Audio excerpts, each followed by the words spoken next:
Gilberto Mora. Je pense que ce nom, à consonance mexicaine, évoque peu à peu quelque chose chez les fans de football du monde entier. C'est comme ça que se nomme la prochaine pépite du football mexicain. Il est déjà sélectionné chez les A au Mexique. Il a disputé la Coupe du Monde U20 au Chili en marquant 3 buts et en délivrant 2 passes décisives en 5 rencontres. Et surtout, il joue déjà depuis plus d'un an en pro, en Liga MX, la première division du championnat mexicain à Tijuana, et il affole tous les recruteurs des grands clubs en Europe. On va commencer ce profil par l'histoire personnelle de Gilberto Mora. Il est né le 14 octobre 2008 à Tuxtla Gutiérrez dans l'état du Chiapas. Il a tout juste 17 ans. Son père était footballeur professionnel et désormais éducateur, entraîneur de jeunes à Tijuana. Ça a évidemment son importance dans le parcours de Gilberto Mora, puisque ça lui a permis de gravir les échelons, même si c'est évidemment son talent qui lui ont permis notamment d'être surclassé dans quasiment chaque catégorie de jeunes, jusqu'à atteindre l'équipe première de Tijuana à 15 ans. Rendez-vous compte, 15 ans déjà titulaire contre des adultes en Liga MX première division mexicaine, ça montre la précocité et le talent du bonhomme. Et ça ne s'arrête pas là, dans ses records de précocité, puisqu'il est aussi le plus jeune buteur de son club, les Cholos de Tijuana, avec un but marqué à seulement 16 ans en 2024. Et il est également le plus jeune joueur de toute l'histoire du football à avoir remporté un trophée majeur avec sa sélection. Il a gagné lors de l'été 2025 la Gold Cup avec le Mexique, tout en étant titulaire en quart, en demi et en finale. Et il avait d'ailleurs été élu homme du match avec une passe décisive contre le Honduras en quart de finale. Rendez-vous compte de la folie que c'est, il a battu des records de précocité qui étaient avant détenus par le roi Pelé, évidemment, et par Lamine Yamal. C'est impressionnant. Alors que la Coupe du Monde U20 est en train de se terminer, pour le coup, là, il n'y a pas de nouveau record pour Gilberto Mora, même si c'était le troisième plus jeune joueur de la compétition, derrière deux joueurs du Nigeria. Il n'a pas réussi à amener son pays au bout, comme il l'avait fait avec la Gold Cup. Sa nation s'est inclinée en quart de finale contre l'Argentine.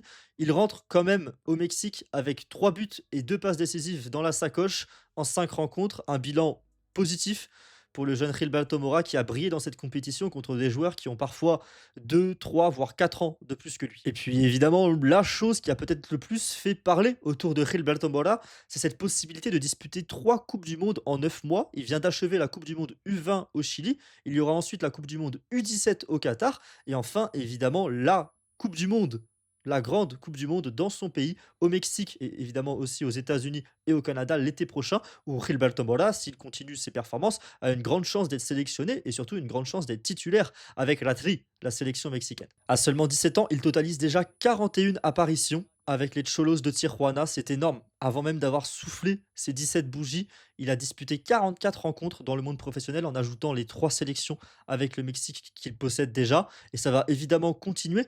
En plus, avant une Coupe du Monde U20 qui a été réussie au Chili, il était en pleine bourre avec les Cholos de Tijuana. Il commençait à marquer de plus en plus, à être de plus en plus décisif dans un système à deux attaquants où il tourne autour d'un numéro 9 un peu plus présent physiquement et joueur de surface. Et ça fonctionnait très bien. J'ai pu lire l'avis de certains journalistes mexicains, de certains fans aussi, notamment sur Reddit. Et Gilberto Mora est en pleine bourre, en pleine progression, tout simplement. Et on a cette impression que le ciel est sa limite. C'est un talent qui a l'air clairement d'être générationnel. On va maintenant s'intéresser plus précisément à son profil. Dernièrement, il est utilisé dans un système à deux attaquants à Tijuana, en sorte de 9,5-10 qui tourne un petit peu autour, qui est très proche de la surface. Ça n'a pas toujours été le cas. C'est clairement, dans son style de jeu, un numéro 10. Un numéro 10 presque à l'ancienne, un numéro 10 qui sent l'espace, qui sent la petite passe cachée, qui sent l'opportunité de frapper aussi, qui sent quand il faut faire tourner le ballon.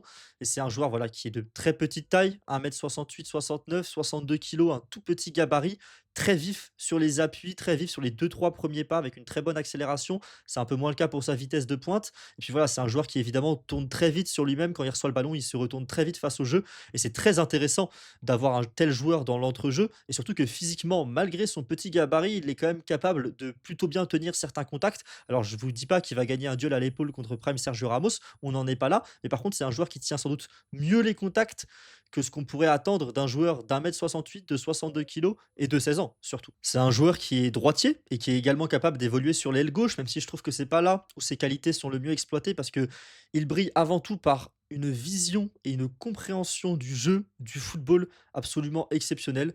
Il a la vision de jeu d'un joueur qui a déjà 10 ans de carrière derrière lui, que ce soit dans les passes qu'il voit, dans la maîtrise du tempo, dans la qualité tout simplement de voir les espaces et sa vision des espaces, c'est une qualité qu'il utilise également pour lui-même puisqu'il est excellentissime dans le fait de faire l'appel au bon endroit, au bon moment, de trouver la petite zone, d'agir presque comme un renard des surfaces, mais depuis le poste de numéro 10, un peu à l'instar de ce qu'on a pu voir de Jude Bellingham lors de sa première saison au Real Madrid. Et oui, j'en arrive là d'un point de vue comparaison parce qu'on en est là avec Gilberto Mora, on en est déjà là. C'est déjà de cette manière-là qu'il se déplace. Et si je devais donner une comparaison, un joueur à qui il me fait penser, ce n'est pas Pedri, comme m'ont dit certains Barcelonais. Je trouve que la comparaison est complètement ubuesque, puisque les 2 n'ont rien à voir. Ce n'est pas non plus Lamine Yamal, hein, puisque j'ai vu également cette comparaison-là par rapport à sa précocité. Ça n'a rien à voir, les 2 profils de joueurs. On n'est pas du tout sur les mêmes styles de jeu. Pour moi, la comparaison la plus claire, la plus simple pour essayer d'expliquer le style de jeu de Gilberto Mora, c'est Andrés Iniesta.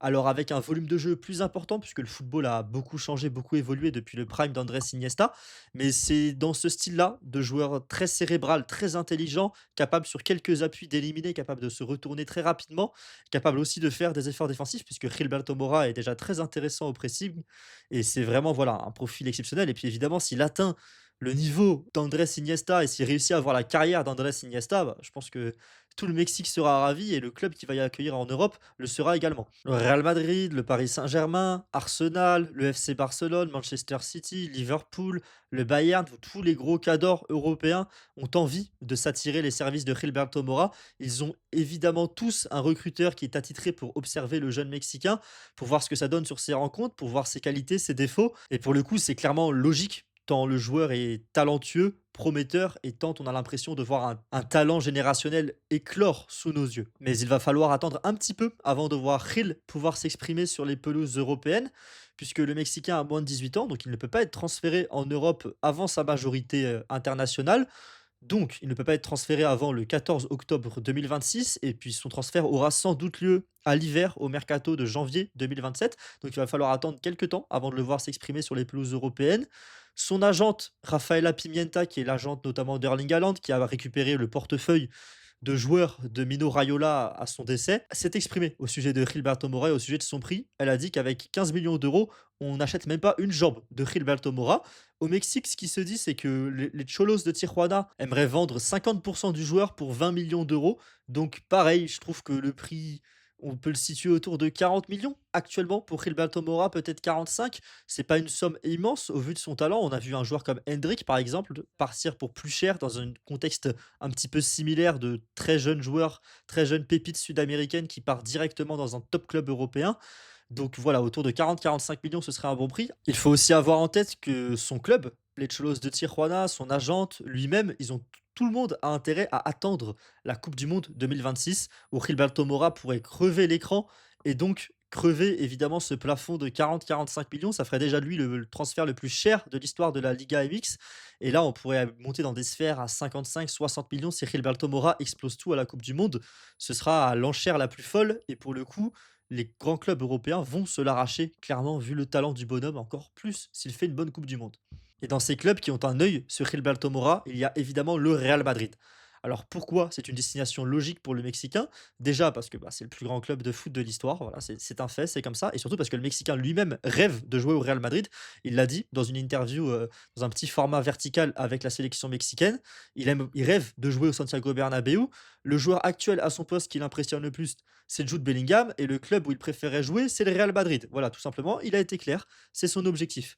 Après, il faut voir où, au Real Madrid, il y a déjà trois quatre joueurs qui ont un profil un peu similaire à Gilberto Mora au sein du club. Il y a évidemment des disparités, mais Arda Güler, Jude Bellingham, Brahim Diaz, c'est dans ce style-là, dans cette zone d'expression-là, que joue Gilberto Mora, avec évidemment des différences. Il y a également Nico Paz qui fait du très bon travail en Italie et qui pourrait revenir du côté du Real Madrid pour la saison prochaine. Donc ça fait beaucoup de monde à la place du Mexicain et il faudrait faire attention de ne pas vivre une Hendrick bis avec trop peu de temps de jeu pour pouvoir s'exprimer, pour pouvoir progresser. Et j'aimerais rajouter un dernier point, Florentino Pérez adore recruter après les Coupes du Monde. James Rodriguez, Toni Kroos, Keylor Navas, plein de joueurs sont arrivés au Real Madrid, même Cannavaro à l'époque, plein de joueurs sont arrivés au Real Madrid après une Coupe du Monde et ça pourrait être le cas pour Gilberto Mora, ça pourrait sceller son sort et son transfert. En tout cas, si le Real Madrid vient et aligne l'argent, Gilberto Mora devrait choisir le club de ses rêves. Pour ce qui est des autres pistes, il y a évidemment le FC Barcelone.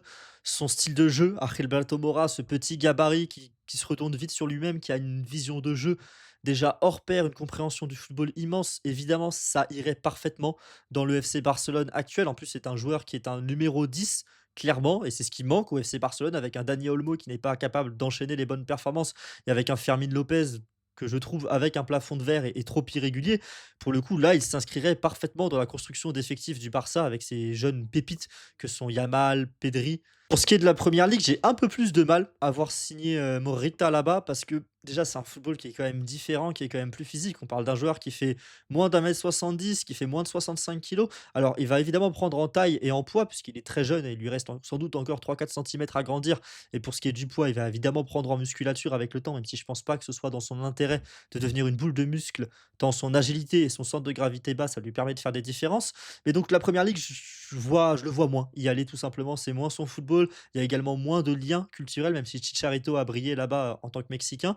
Après, voilà, Arsenal, Manchester City, c'est clairement des équipes où dans les styles de jeu, dans les besoins, dans les joueurs de cette zone-là, numéro 10, numéro 8, Gilberto Mora s'intégrerait parfaitement là-dedans. À Liverpool, un peu moins, puisqu'il y a déjà Florian Wirtz qui a un profil assez similaire, je trouve, à Gilberto Mora. Et Liverpool a déjà énormément investi sur ce mercato, donc j'y crois un peu moins. Mais voilà, oui, Arsenal, Manchester City, c'est sûr qu'ils l'observent. Arsenal, il y a déjà eu des infos d'ailleurs là-dessus. Et c'est sûr qu'il y a un intérêt à le recruter, mais je suis pas sûr que l'adaptation sera parfaite à la première ligue pour le jeune Mexicain. Il y a une autre piste que je trouve à mes yeux très intéressante, c'est le Paris Saint-Germain. Bon, alors là, déjà, pour ce qui est des fonds à dépenser sur le transfert, le PSG aura l'argent. S'il a envie d'acheter Gilberto Mora, il alignera le contrat et il alignera la somme auprès de Tijuana pour s'attirer les services du jeune Mexicain. Mais au-delà de ça, je trouve qu'il irait très bien dans le milieu de terrain de Luis Enrique en tant que joueur le plus haut de ce milieu de terrain-là. Fabian Ruiz, même s'il est excellent, n'est pas éternel pour le coup. Vitinha et João Neves sont beaucoup plus jeunes.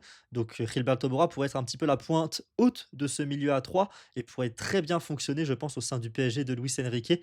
C'est un profil tout à fait compatible et je pense que c'est une piste très intéressante, que ce soit pour lui, Gilberto Mora, ou pour les Parisiens, parce que c'est aussi un championnat un peu moins médiatisé, un club avec quand même un petit peu moins de pression que le Real Madrid, le FC Barcelone ou la Première Ligue. Donc ça pourrait être une piste très intéressante.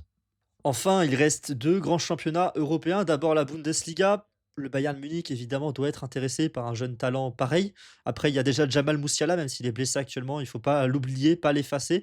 C'est un peu dans un style similaire, dans une zone d'expression et une manière de s'exprimer dans un match de football similaire. Donc j'ai du mal à voir le Bayern en vrai, à aller sur Gilberto Mora. C'est pas trop le style de la maison. Dortmund, là, pour le coup, c'est totalement le style de la maison d'aller sur un jeune sud-américain comme ça. Du mal à les voir aligner l'argent. Dortmund est un petit peu en plus en difficulté. Après, il aurait beaucoup de temps de jeu là-bas, Gilberto Mora, donc ça pourrait être un club intéressant pour lui. Après, si tu as le Real Madrid, le Barça et le PSG qui viennent, je pense que Dortmund n'aura aucune chance de l'attirer. C'est un peu pareil avec les clubs de Serie A, les grands clubs de Serie A, ça pourrait être intéressant. Il pourrait faire sa place dans l'un de ces clubs-là, dans l'entrejeu de l'Inter Milan, à la Juve. J'ai du mal à y croire quand même. Il y a une dernière piste qui me séduit beaucoup, c'est l'AC Milan, qu'il soit un petit peu ce nouveau Kaka finalement, enfin, et surtout en plus il a Santiago Jiménez devant lui à l'AC Milan, le Mexicain, son compatriote pour réussir à délivrer des bons caviars. J'aime bien cette piste, ce serait extrêmement séduisant, ce serait magnifique je trouve d'un point de vue purement football de le voir là-bas. Après j'ai du mal à y croire, en plus on sait que les clubs italiens sont très endettés, que l'argent ne coule pas à flot là-bas comme il coule à flot dans certains autres clubs européens. Donc du mal à le voir signer hors du Real Madrid, du PSG, du Barça ou d'un club de Première Ligue. En tout cas, dites-moi en commentaire de ce que vous pensez de cette jeune pépite mexicaine, si vous l'avez déjà vu jouer lors de la Coupe du Monde U20 avec son club ou juste vu des compilations. Dites-moi ce que vous pensez du joueur.